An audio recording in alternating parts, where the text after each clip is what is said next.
আশা করি নাই। তারপরে দেখেছেন ইউল্যাবে আমাদের এই সিলেট ভবনের পাশে ইউল্যাবে সকাল 8টা থেকে 10:30 পর্যন্ত এই লম্বা সময়ে কোনো ধরনের মিডিয়াকে সেখানে ঢুকতে দেওয়া হয় নাই এবং কোনো ধরনের ইন্ডিপেন্ডেন্ট অবজারভারকে সেখানে ঢুকতে দেওয়া হয় নাই। একই সাথে সেখানে 10 জন পুলিং এজেন্টের মধ্যে 6 জন ছিল ছাত্র দলের এবং ইসলামী ছাত্র আন্দোলন বাংলাদেশের পুলিং এজেন্টকে সেখান থেকে বের করে দেওয়া হয়। এই সামগ্রিক ঘটনা জানানোর পরও সেখানে কোনো অবজারভারকে এবং মিডিয়াকে ঢুকতে দেওয়া হয় নাই। তারপর 10:30টার পরে যখন আমি যাই সেখানে অভিযোগ দেই, আধা ঘন্টার বেশি দাঁড় করে রাখা হয়, তারপর অবজারভারকে ঢুকে দেওয়া হয়। তাহলে এতক্ষণ সময় আপনারা কি করেছেন? ইউল্যাবে শুধু এটুকুর মধ্যে সীমাবদ্ধ না, 4টায় বুট কাস্টিং শেষ হওয়ার পরে বুট কাউন্টিং শুরু হওয়ার আগ মুহূর্তে প্রায় 1 ঘন্টার অধিক সময় ধরে কোনো সাংবাদিককে সেখানে ঢুকতে দেওয়া হয় নাই। কথা হচ্ছিল বিশ্ববিদ্যালয় সাংবাদিক সমিতির যারা সাংবাদিক আছেন, যারা অন্তত তাদেরকে ঢুকতে দেবে, তাদেরকেও সেখান থেকে বের করে দেওয়া হয়েছে, কোনো ধরনের অবজারভারকে রাখা হয় নাই। এই ধরনের সামগ্রিক জায়গায় আবার কিছু কিছু কেন্দ্রে আমরা দেখেছি যে যেসব শিক্ষকেরা সাদা দলের নয়, তাদেরকে সাদা দলের শিক্ষকরা বলছেন আপনারা সারাদিন অনেক কষ্ট করছেন, এবারের মতো চলে যান, থাক আমরা আছি। বেশ কয়েকটা জায়গায় তারা তাদেরকে কিভাবে পার করে দিবেন, শুধু নিজেরা থাকবেন, সে ধরনের অপচেষ্টা লিপ্ত হয়েছেন। এগুলো খুব খুব বাজে অ্যাপ্রোচ এবং ঢাকা বিশ্ববিদ্যালয়ের শিক্ষার্থীরা এই রাজনীতি এখন আর খায় না। এখন নতুন যুগ, এখন শেখ হাসিনাকে দেশ দিল্লিতে পাঠানোর পরে, ফেসিবাদকে দিল্লিতে পাঠানোর পরে, ভয়াবহ ফেসিবাদকে দেশ ছাড়া করবার পরে আর কোনো ধরনের ফেসিবাদ হইতে চাইবেন না, আর কোনো ধরনের রাজনৈতিক অপচেষ্টা করবেন না, এটা শিক্ষার্থীরা গ্রহণ করবেন ঢাকা বিশ্ববিদ্যালয়। তারপরে আপনারা দেখেছেন খুবই লজ্জাজনক ব্যাপার, এই যে রুকিয়া হলের সেই ঘটনা যখন ধামাচাপা দিতে পারে নাই, যখন সিসিটিভি ফুটেজ থেকে চেক করে যখন ধরা পড়লো যেটা একটা নাটক মঞ্চায়ন ছিল, তারপরে তারা মব ক্রিয়েট করে সেখানকার শিক্ষকদেরকে বাজেভাবে লাঞ্ছনা করেছে। শুধু লাঞ্ছনা করে নাই, নারী শিক্ষক, আমাদের যে সম্মানিত শিক্ষিকা, তার বিভিন্ন ফটো নিয়ে সেই দলের নেতা এবং কর্মীরা বাজেভাবে হুমকি দামকি এবং স্ল্যাট শেমিং পর্যন্ত করেছেন। এতদিন তারা ঢাকা বিশ্ববিদ্যালয়ের শিক্ষার্থীদেরকে স্ল্যাট শেমিং এর ভিক্টিম বানিয়েছেন, আজকে দেখেছি আমরা ঢাকা বিশ্ববিদ্যালয়ের সম্মানিত শিক্ষিকাদেরকে স্ল্যাট শেমিং এর ভিক্টিম বানিয়েছেন। এটা লজ্জা, এর চেয়ে লজ্জাজনক কাজ আর হইতে পারে না। তারপরে আমরা অপেক্ষা করছিলাম, আমরা অপেক্ষা করছিলাম বোধহয় অন্তত ছাত্রলীগের রূপ বেশে পুরোপুরি ফিরে আসবে না। তারপর আমরা বিকালে কি লক্ষ্য করেছি? বিকেল লক্ষ্য করেছি যে ছাত্রদলের নেতৃবৃন্দ, বিশ্ববিদ্যালয় প্রশাসন সহ সবাইকে এই যে কারচুপি, জালিয়াতি কারচুপিতে যখন ফুলিয়ে উঠতে পারলো না, শেষ পর্যন্ত যেভাবে যে আচরণের কথা বলেছে আপনারা সেই ভিডিও ফুটেজ দেখেছেন। আমার জীবনে আমি দেখি নাই যে বিশ্ববিদ্যালয়ের কোনো শিক্ষক, বিশ্ববিদ্যালয়ের কোনো ছাত্র শিক্ষকের সাথে এই ধরনের আঙুল তুলে টেবিল চাপড়ে এবং মব ক্রিয়েট করে এভাবে কথা বলে। এটা খুবই একটা, এটা ছাত্রলীগের কাছে আমরা দেখেছিলাম, আবার নতুন যুগে মনে হচ্ছে ফিরছি। তবে বিশ্ববিদ্যালয়ের শিক্ষার্থীরা এটা দেখেছেন, অবজার্ভ করেছেন এবং যে কনসার্নগুলো বারবার আসছে, বারবার অভিযোগ আসছে, আমরা বলেছিলাম এগুলো সিসিটিভি ফুটেজ আছে, সেগুলো বের করেন, যিনি অপরাধী তাকে পানিশমেন্ট আওতায় নিয়ে আসেন। টু দি পয়েন্ট না এসে নানা মিথ্যা নাটক সাজিয়ে এই ধরনের অ্যাপ্রোচ করে, এটা খুবই দুঃখজনক বিষয়। আরো দুঃখজনক যে বিষয় সেগুলো হচ্ছে যে ফ্যাসিবাদের যে সিস্টেম ছিল, যে নিজেরা হারার আশঙ্কা থাকলে যে বুট মানবো না, এটা একটা পরিবেশ তৈরি করা। বিকাল পর্যন্ত নানাভাবে চেষ্টা করছে নির্বাচনকে বানচাল করবার।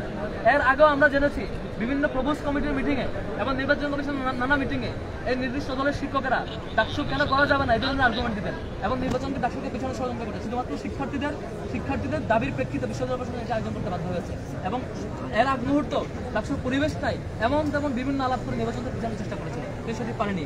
এখন এসে আরেকটি পরিবেশ তৈরি করছে। আমরা স্পষ্ট বলে রাখছি, যেখানে যে কেন্দ্রে যে কোনো ধরনের অনিয়মের অভিযোগ আসবে, প্রত্যেকটা জিনিস সিসিটিভি ফুটেজ ওপেন করা হোক এবং প্রত্যেকটা ভিকটিমকে, প্রত্যেকটা অপরাধীকে এখনই গ্রেপ্তার করা হোক এবং তাদেরকে তাদের কোন এজেন্ডা তারা সার্ভ করছে সেই তথ্যগুলো বের করার চেষ্টা করা হোক। তারপরে আরো বিভিন্ন নাটক মঞ্চে আসতে দেখলাম যে আজকে প্রেস কনফারেন্সে অভিযোগ দিচ্ছে বাইরে নাকি আমাদের লোকজন নাকি পাহারা দিচ্ছে ক্যাম্পাসে। আমাদের ছাত্র শিবিরের বাইরের লোকজন দরকার মানে আমাদের বিশ্ববিদ্যালয়ের শিক্ষার্থীরা আমাদেরকে পছন্দ করে ভোট দিলে, মতামত দিলে, সেটা আমরা যেভাবে মতামত দিবে সেটা আমরা গ্রহণ করব।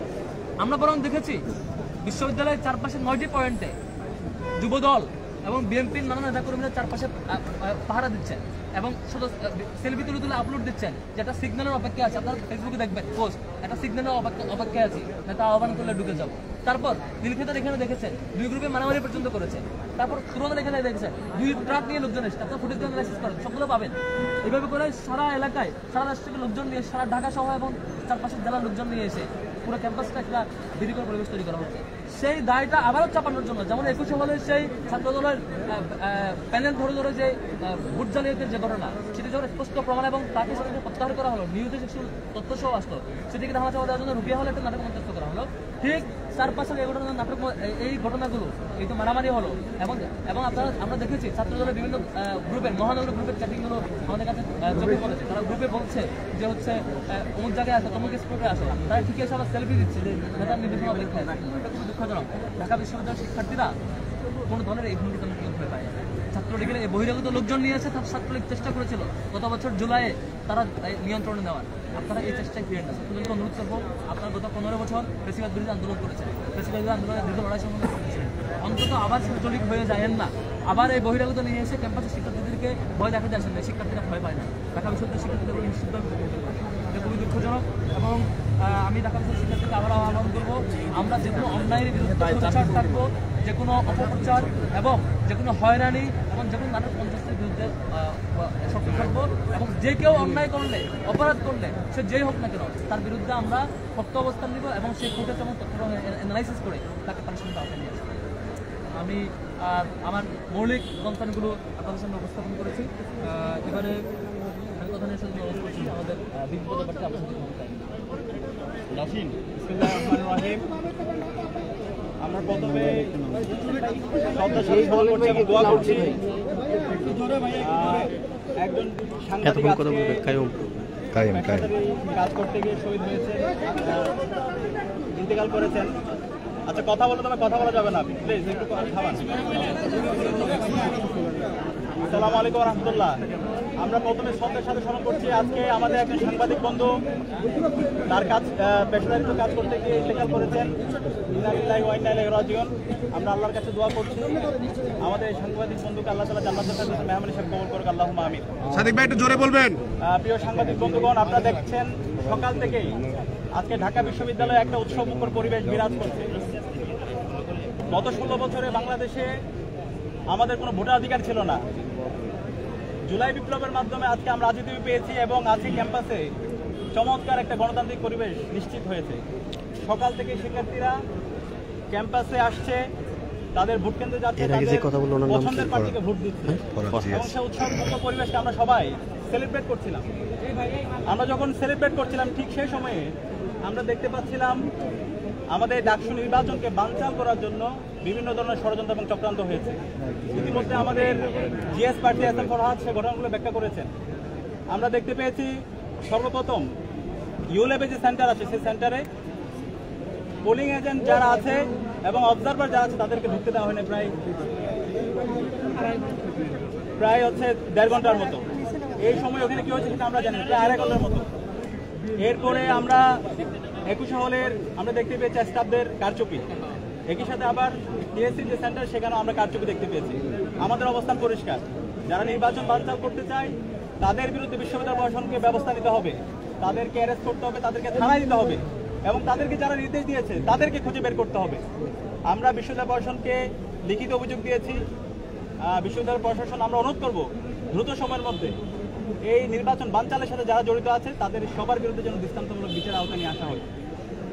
প্রিয় সাংবাদিকবৃন্দ, আপনাদের মাধ্যমে আমরা ঢাকা বিশ্ববিদ্যালয়ের সকল শিক্ষার্থীদেরকে আহ্বান করব, এই ডাকসু নির্বাচন এটা শহীদদের আকাঙ্ক্ষা, এটা জুলাইয়ের আকাঙ্ক্ষা। এই ডাকসু নির্বাচন সফল করা সেটা আমাদের সবার একান্ত দায়িত্ব। নির্বাচন বানচাল করার জন্য যারা চেষ্টা করছে তাদের বিরুদ্ধে আমাদের ঐক্যবদ্ধভাবে রুখে দিতে হবে। আমরা দেখতে পাচ্ছি আমাদের যাদেরকে আমরা বন্ধুপতি মনে করি, আমরা যারা জুলাই সহযোদ্ধা ছিলাম, তারা আজকে এই নির্বাচনকে বানচাল করার জন্য একটা পক্ষ বিভিন্নভাবে ষড়যন্ত্র এবং চক্রান্ত করছে। সে জায়গায় আমাদেরকে দায়িত্বশীল আচরণ করতে হবে। যারা এই ধরনের ষড়যন্ত্র এবং চক্রান্ত করছেন আপনাদেরকে হুঁশিয়ার করতে চাই, এই ঢাকা বিশ্ববিদ্যালয়ের শিক্ষার্থীরা জুলাই বিপ্লব এই ঢাকা বিশ্ববিদ্যালয় থেকে শুরু করেছিল এবং খুনি হাসিনার পতন করেছিল। যারা আবার এই ঢাকা বিশ্ববিদ্যালয়ে অস্থিতিশীল করার চেষ্টা করবে, যারা ঢাকা বিশ্ববিদ্যালয়ে ডাকসু নির্বাচনকে বানচাল করার চেষ্টা করবে, তাদের পরিণতি খুনি হাসিনা এবং ছাত্রলীগের চাইতে খারাপ পরিণতি হবে। আমি অনুরোধ করবো সবাইকে দায়িত্বশীল আচরণ করার জন্য। এই নির্বাচনে হার অথবা জিতের কিছু নেই। আমরা সবাই জুলাই সহযোদ্ধা ছিলাম, আমরা সবাই একসাথে আন্দোলন করেছি। এই আন্দোলনে আমরা সবাই প্রত্যেকের পরিচয় ভুলে গিয়ে কমন গোল নিয়ে ফেসিবাদের বিরুদ্ধে আন্দোলন করে আজকে দেশে আজাদি এনেছি। এখন এই জুলাই বিপ্লব পরবর্তী আমরা যদি সবার ঢাকা বিশ্ববিদ্যালয় ইউনিয়ন করতে চাই